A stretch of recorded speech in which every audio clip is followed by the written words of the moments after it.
미국에서 1년 중 가장 큰 명절 하면 어느 명절이죠? 네, 땡스기빙, 추수감사절이죠. 이 감사절이 다음 주로 다가오고 곧이어 이제 성탄절기로 들어갑니다.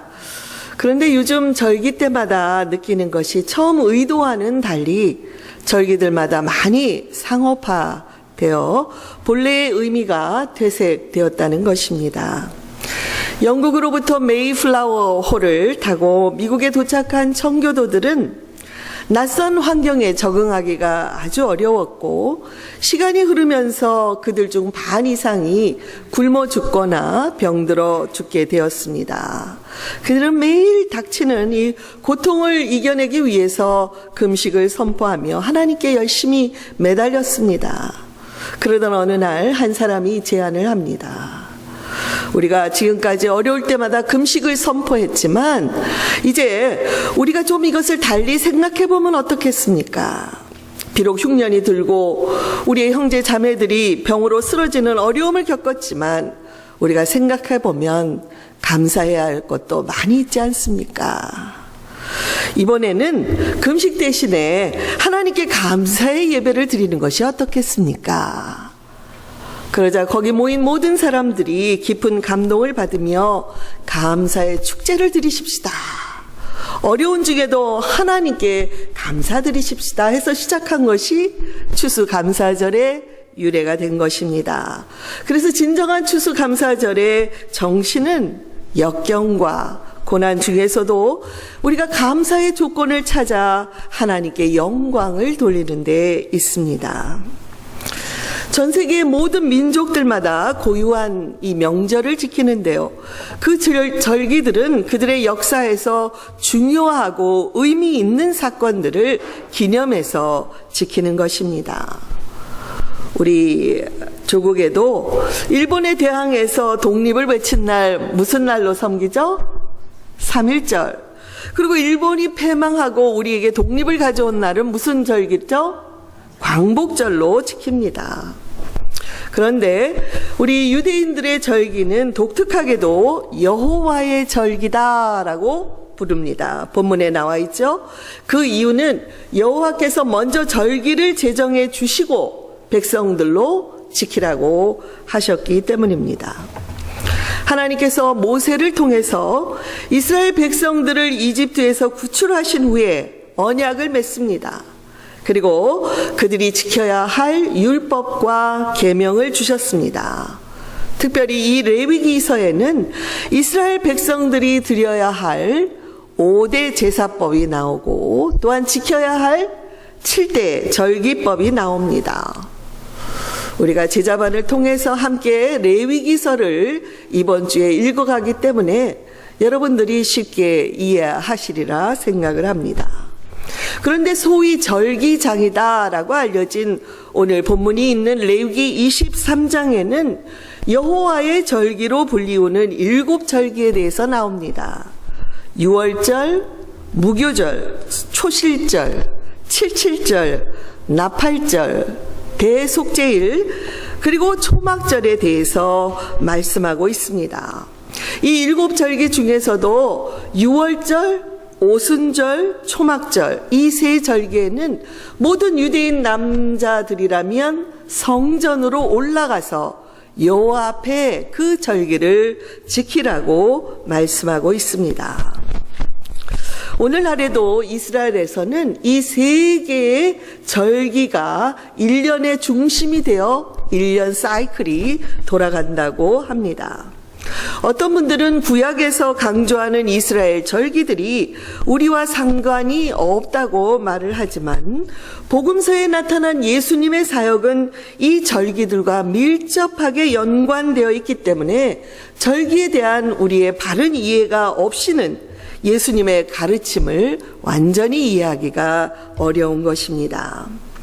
실제로 우리 예수님의 대부분의 사역은 갈릴리 출신으로 북방 갈릴리에서 이루어졌지만 예수께서 예루살렘으로 내려가서 지도자들과 만난 것은 이 명절 때 명절을 지키기 위해서 올라가셨을 때 외에는 예루살렘에 가신 적이 별로 많지 않았습니다.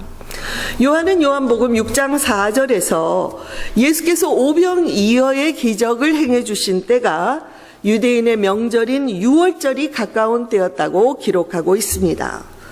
그러나 예수님은 어찌된 일인지 예년과 달리 명절을 지키기 위해서 예루살렘으로 올라가지 않으셨고 대신에 벳세다 빈 들판으로 가셨습니다.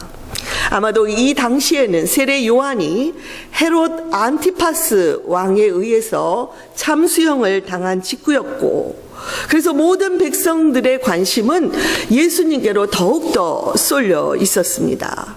그리고 이미 헤롯이 자기를 예수를 좀 내가 만나보아야겠다 라고 했다는 것을 알고 있었기 때문에 굳이 아직 예수님의 때가 이르지 않은 상태에서 예루살렘에 올라가서 불필요한 마찰을 지도자들과 갖고 싶지 않으셨을 것입니다.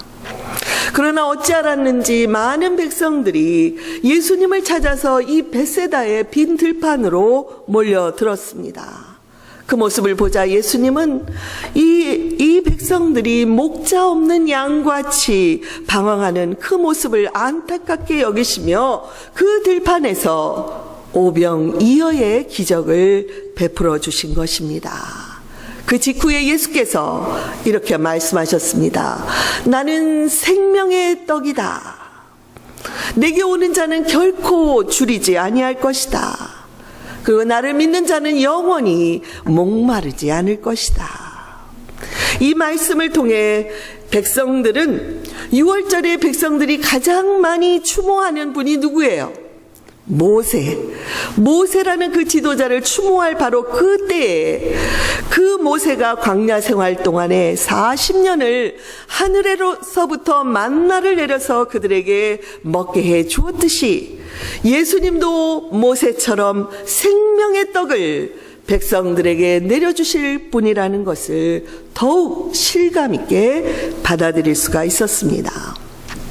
오늘 본문은 여호와의 절기 중에서 초막절에 관한 말씀이 나옵니다. 초막절은 히브리어로 수콧이라고 하는데 이것은 허름한 임시 처소인 수카, 이 지프로 만든 그런 처소를 수카라고 하는데 수카를 만드는 절기이기 때문에 수콧이라고 부릅니다.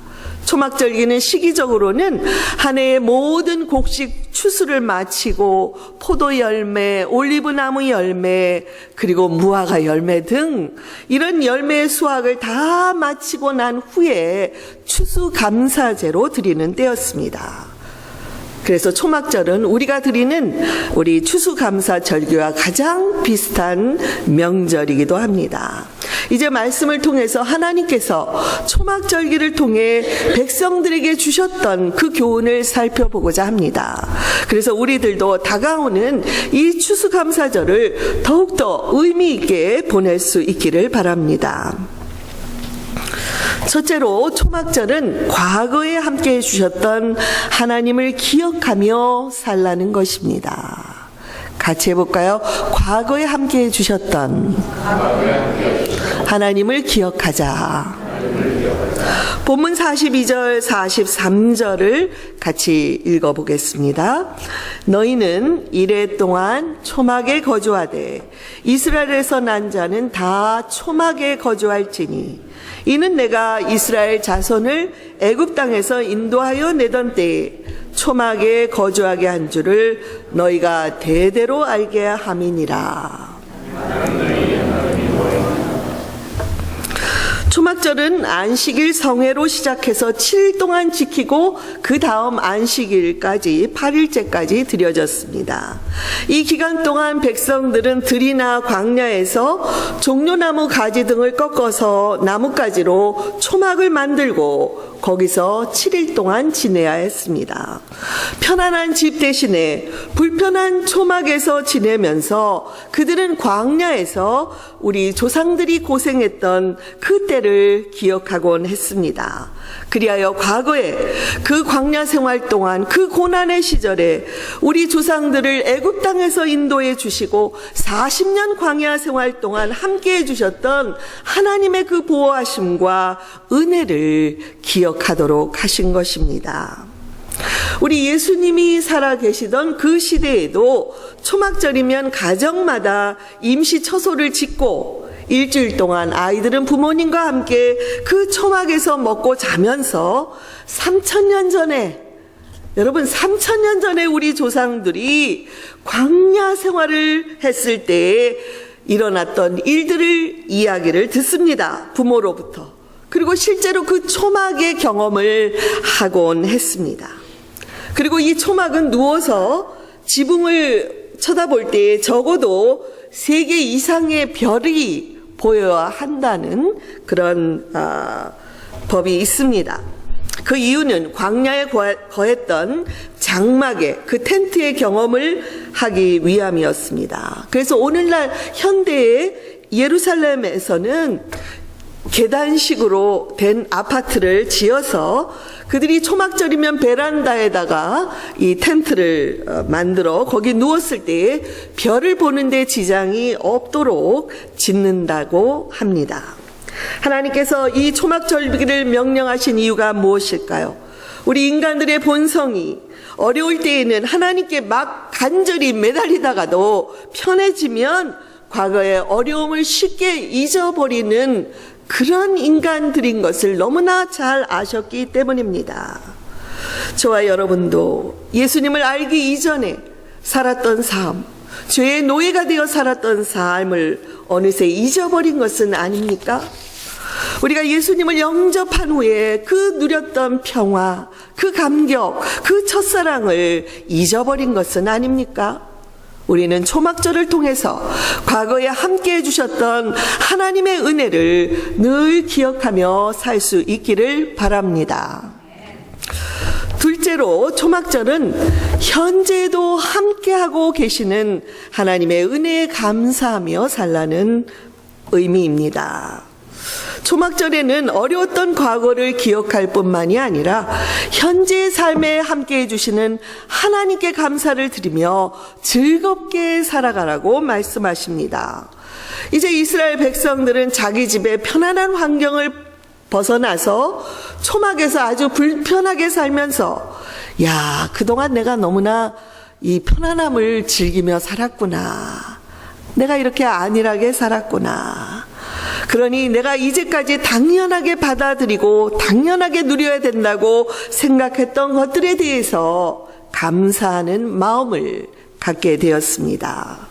시편 50편 23절에서 감사로 제사를 드리는 자가 나를 영화롭게 한다고 말씀했습니다. 하나님은 대단한 동물의 제물을 가져오거나 혹은 많은 제물을 드린다고 해서 감동을 받으시는 것이 아닙니다. 오히려 하나님께 바칠 제물이 부족할지라도 감사로 작은 거에 하나님께 영광을 돌리는 자들을 기뻐하시고 그로 인해 하나님이 영화롭게 된다고 말씀하시는 것입니다. 우리 복음서를 통틀어서 우리 예수님께서 하나님께 감사의 기도를 드린 기도가 4번 나오고 있습니다. 첫째는 한 어린아이가 이 보리떡 5개와 생선 2마리를 들고 예수님께 가져왔을 때에 5,000명이라는 군중 앞에서 그것을 들고 하나님께 감사의 기도를 드렸을 때입니다. 가난하고 보잘것없는 그 양식을 놓고 예수께서 감사의 기도를 드렸을 때 5,000명이 먹고 남는 오병이어의 기적은 이미 시작된 것입니다. 두 번째는 마음이 강팍하여 회개하지 않는 사람들을 보면서 아버지여 이것을 지혜롭고 슬기로운 자들에게는 숨기시고 어린아이들에게는 나타내심을 감사하나이다 라는 기도를 드린 적이 있습니다. 여기서 어린아이들은 누구입니까? 힘없는 제자들을 말합니다. 주님은 바리새인이나 종교 지도자들이나 제사장들에게는 배척을 당하셨지만 이제 후에 그들이 아닌 이 어린아이와 같은 제자들로 인해 복음이 땅끝까지 전파될 것을 기대하시면서 감사의 기도를 드리고 있습니다. 셋째로는 죽은 나사로의 무덤 앞에서 눈물을 흘리시며 아버지여 내 말을 들으신 것을 감사하나이다 라는 기도를 올려드리셨습니다. 이 예수님의 죽음 앞에서도 감사하는 이 기도는 죽은 나사로를 일으키도록 했습니다. 그리고 마지막에 예수께서 죽음을 앞두신 그 전날 밤에 제자들과 함께 마지막으로 유월절 만찬을 드시면서 하나님께 감사의 기도를 드리셨습니다. 그리고 이 감사의 기도를 드리시며 제자들에게 떼어주신 떡, 제자들에게 나눠주신 포도잔, 그것이 바로 우리에게는 최초의 성찬식이 되었고 우리는 오늘도 그 성찬을 주님 앞에 받을 때마다 주께서 십자가에 죽으신 것을 감사드리며 성찬식을 거행하는 것입니다. 사랑하는 교우 여러분, 우리들도 예수님처럼 어렵고 보잘것없고 남들이 알아주지 않고 오히려 배척하는 중에라도 감사할 줄 아는 진정한 믿음의 사람들이 다 되시기를 바랍니다.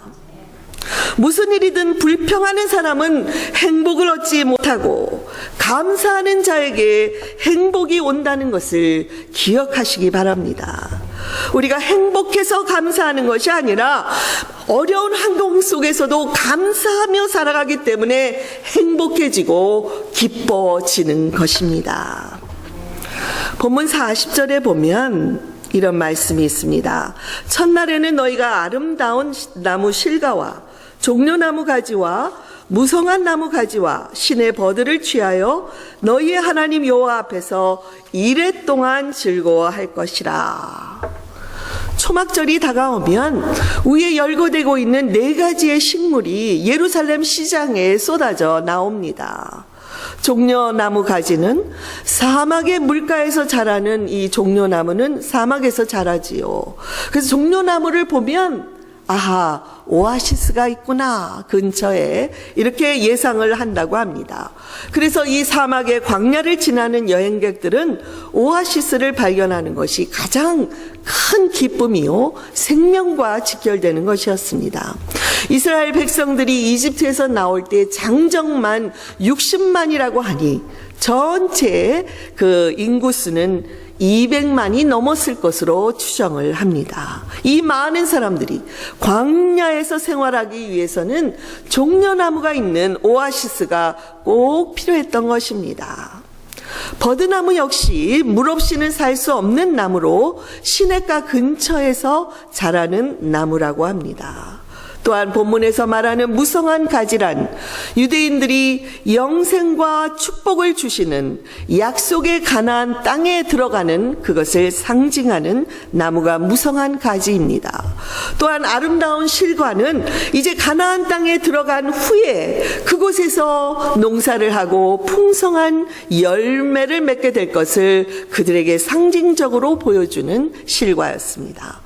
이렇게 초막절 기간 동안에 백성들은 이 4가지의 식물을 손에 들고 순례길을 행하면서 과거에 우리 조상들의 광야 생활 동안 축복을 주셨던 하나님의 은혜가 오늘 이 시간에 우리와 함께 해 주실 것을 믿습니다라는 고백으로 흔들면서 다녔다는 것입니다. 이스라엘의 선교사로 오랫동안 그곳에 체류하신 류모세 선교사님이 열린다 성경을 쓰셨습니다. 거기에 보면 초막절 기간 동안에 예루살렘 성전의 제사장의 뜰에서는 특별히 2가지의 행사가 열린다고 합니다. 평상시에는 제사장 외에는 아무도 들어갈 수 없는 번제단과 제물을 잡는 번제단과 그것을 씻는 물두멍이 있는 이 제사장의 뜰에 초막절만큼은 일반인이 들어갈 수 있도록 허용이 됩니다. 초막절이 시작되면 대제사장은 성전에 몰려온 순례자들과 함께 실로앗 연못으로 같이 순례를 가서 거기서 물을 길어다가 다시 제사장의 쯧들로 와서 번제단 위에 붓는 이 관제의 의식을 행하는데요. 보통 때에는 포도주만 붓지만 초막절 때에는 포도주와 물을 함께 붓는 그런 의식을 행합니다. 그 이유는 이제 초막절 이후부터는 본격적으로 또 다른 이제 농사의 그런 사이클이 시작이 되기 때문에 이른 비를 간구하는 의미에서 물을 함께 붓는 의식을 행했습니다. 또 한 가지 행사는 이 번제단의 남서쪽에 버드나무 가지를 세우고 기도문을 낭송하는 의식입니다. 버드나무는 물이 없으면 곧 말라 비틀어지는 그런 나무인데 그 가지를 거기에 세워놓고 그 주위를 한 바퀴씩 돌면서 이 순례자들은 시편 118편 25절에 기도문을 낭송합니다. 여호와여 구하옵나니 이제 구원하소서. 여호와여 구하옵나니 이제 형통하게 하소서. 이 기도문을 낭송하며 순례의 길을 번제단 주변을 돌게 됩니다. 이처럼 초막절의 하이라이트인 명절의 끝날에 이스라엘 백성들은 성전에 모여서 실로암에서 떠온 물을 제단에 붓고 말라가는 버드나무 주위를 돌면서 먼저는 올해의 풍년을 주신 하나님께 감사를 드리고 내년에도 풍년을 주시도록 기도를 했던 것입니다. 여러분, 평소에는 제사장만 들어갈 수 있는 그런 성전 안뜰에 남자도 여자도 어린아이들까지도 함께 들어가서 순례자의 의식을 행했을 때 그곳에 참여하고 있던 이 백성들이 얼마나 감사가 넘쳤을지 상상이 가십니까? 우리들도 이 감사의 계절에 과거에 함께해 주셨던 하나님, 또한 지금 현재 우리와 함께해 주시는 하나님의 은혜에 감사를 드릴 수 있기를 바랍니다. 현재의 상황이 어렵고 힘들더라도 감사의 찬송을 멈추지 않는 자들에게는 반드시 풍성한 결실을 맺도록 은혜를 베풀어 주실 것입니다. 이제 우리 모두 한 목소리로 이 시간에 감사를 드려보겠습니다. 하나님 감사합니다. 과거에 함께해 주신 나의 하나님, 오늘도 함께해 주실 것을 감사드립니다. 또한 미래에도 함께해 주실 것에 감사를 드립니다. 믿으십니까? 이게 여러분의 믿음의 고백이 되어 하나님을 영화롭게 하는 복된 분들이 다 되시기를 바랍니다. 마지막으로 초막절은 세상에 살고 있지만 매일 영생의 삶을 소망하면서 살라는 의미입니다. 초막절기 동안에 초막에서 지냈던 백성들은 이제 명절이 끝나면 그 초막을 다 헐어버립니다. 그리고 자기의 집으로 돌아갔습니다. 이런 과정을 해마다 반복하면서 백성들은 이 세상의 삶이 마치 초막에 잠시 거처하는 삶과 같다는 그런 깨달음을 얻게 되는 것입니다. 아무리 한 해 동안 열심히 일해서 많은 부를 축적한다 할지라도 이 세상은 일시적인 곳이요, 언젠가는 우리 모두 다 하나님께로 돌아가 영원한 하늘나라에서 살게 될 것을 소망하는 마음으로 살아가게 되는 것입니다. 백성들은 이처럼 초막절을 통해서 세상의 욕심을 버리고 영적인 삶을 더 소망하게 되는 것입니다. 이것은 마치 오늘날 한 주 동안 우리가 수양회를 떠나서 수양회에 가서 집을 떠나 거기서 많은 은혜를 받고 돌아올 때 어떤 마음입니까? 나는 이제는 세상을 돌아보지 않고 하나님만 바라보며 살겠습니다. 하나님과만 동행하며 살겠습니다. 영적인 삶에 대한 그런 사모하는 마음으로 돌아와서 살게 되지 않습니까? 근데 그것이 한 달이 갑니까? 두 달이 갑니까? 그렇기 때문에 주님은 1년에 3번의 절기를 성전에 모이고 해마다 거듭해서 이 절기를 지키라고 명령하신 것입니다. 요한복음 7장에서 요한은 기록하기를 유대인의 명절인 초막절이 가까운지라 그 형제들이 예수께 이르되 당신이 행하는 일을 제자들도 보게 여기를 떠나 이 갈릴리를 떠나 유대로 올라가소서. 왜 이 갈릴리 변방에서만 있나이까? 유대에 가서 당당하게 메시아라면 메시아의 사역을 하십시오. 이는 제자들도 예수의 형제들도 예수님이 메시아인 것을 믿지 못했기 때문이라고 요한은 기록을 하고 있습니다. 예수님은 처음에는 예루살렘에 올라가지 아니하셨지만 결국 초막절 끝 무렵에 예루살렘으로 올라가셨고 성전에서 말씀을 전파하셨다고 기록하고 있습니다. 그리고 7장 37절에 보니까 예수께서 이렇게 선포하신 말씀이 나오고 있습니다. 우리가 같이 한 목소리로 읽어보겠습니다. 명절 끝날 곧 큰 날에 예수께서 서서 외쳐 이르시되 나를 믿는 자는 성경의 이름과 같이 그 배에서 생수의 강이 흘러나오리라 하시니 이는 그를 믿는 자들이 받을 성령을 가리켜 말씀하신 것이라. 예수님은 초막절 명절의 가장 큰 날에 치러진 행사에서 이른 비를 기원하기 위해 실로암 연못에 가서 물을 떠다가 번제단에 붓는 자들을 향해서 내가 영원한 생수의 강이 되어 너희의 목마름을 영원히 채워줄 것이다 선포를 하셨습니다. 너희들은 실로암의 그 물을 의지하느냐? 그것은 너희의 목마름을 채워주지 못할 것이다. 내게로 오라. 내게로 와서 내가 주는 영생의 생수를 받아 마시라. 이 명절에 이 물의 의식을 행하는 자들에게 예수님은 자신이야말로 성령을 그들에게 부어주실 수 있고 영원히 목마름을 채워줄 수 있는 메시아라고 선포한 것입니다. 그러나 그 많은 순례자들 중에서 실로암 연못의 물로는 채울 수 없는 영적인 목마름을 인정하며 주님께 나온 자들은 극히 드물었다는 것을 우리는 알 수 있습니다. 이처럼 초막절은 세상에서 먹고 마시는 풍요로움도 중요하지만 그보다 더 근원적인 영적인 목마름을 해결하기 위하여 예수께 나와 영생의 선물을 받고 영원한 하늘나라의 소망을 두며 살아가라는 말씀으로 주신 것입니다.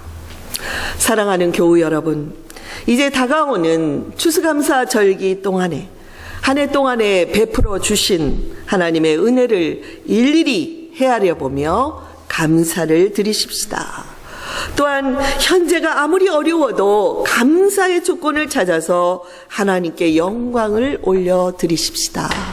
여러분, 바로 이 시간에 나는 무엇을 감사드릴 수 있을까 마음으로 생각해 보시기 바랍니다. 어려운 형편 잘 압니다. 힘든 상황 잘 압니다. 그럼에도 불구하고 감사의 조건을 찾는다면 분명히 여러 개를 손꼽아 드릴 수 있을 것입니다. 세상에서 먹고 마시는 것보다 영생의 삶을 날마다 소망하며 살아가는 저희들이 또한 되기를 바랍니다. 그래서 주님께서 이 세상이 알 수 없는 영생의 기쁨을 이 시간에 우리 안에 충만하게 부어주시기를 주님의 이름으로 간절히 축원드립니다. 아멘. 함께 말씀을 상고하며 기도 드리시겠습니다.